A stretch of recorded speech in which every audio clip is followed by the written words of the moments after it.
Well, let's get back to our top story now, the leadership struggle in Venezuela. For more, let's talk to Latin American analyst and journalist Javier Farje, who joins us now from London. Give us some background first. How has this political crisis escalated to this point?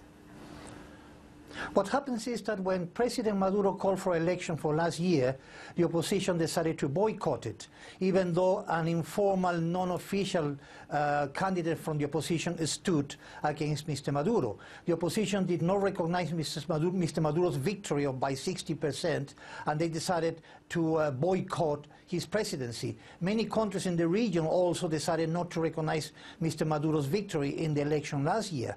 At the same time, Mr. Guaido had already made it clear a couple of weeks ago that he would be prepared to take over as interim president because he did not believe that Mr. Maduro's mandate is legitimate.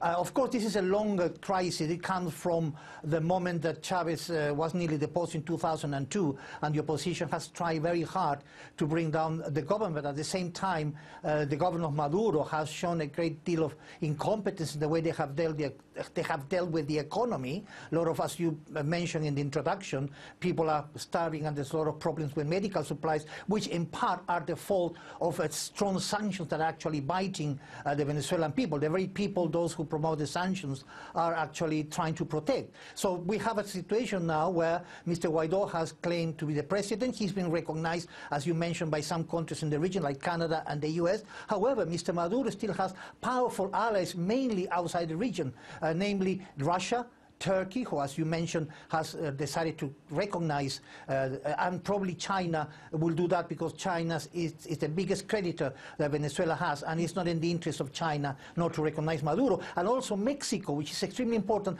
has not recognized Mr. Guaido. So we're talking about both sides have sort of advantages but also disadvantages, and this is only the reflection of the deep divisions and polarization that exists in Venezuelan society at the moment. Well, their support for Juan Guaido is growing, and as you mentioned, countries such as Canada and the United States have thrown their support behind him. If Nicolas Maduro is overthrown, what happens next? It's very, well, first of all, no president in Venezuela or indeed in Latin America can rule without the support of the armed forces. So far, Mr. Maduro has the support of the armed forces. They reiterated their support to Maduro, which means that it's very difficult at the moment that Mr. Maduro would be deposed because Mr. Guaido does not have the support of the armed forces.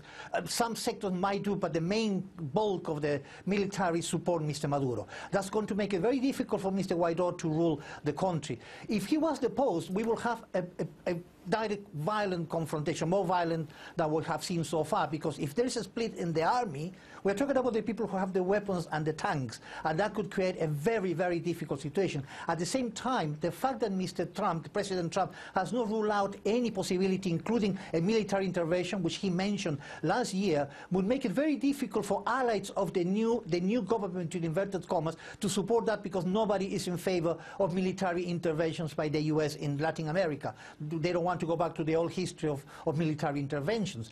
If Maduro falls, obviously the new government will have a lot of support from Western governments like Canada, the US, and some of the aid might come. But at the same time, there's a huge number of pro-Chavistas or pro-Maduro who are still very much active, and they will not accept Guaido's presidency. So we're talking about a profoundly divided society.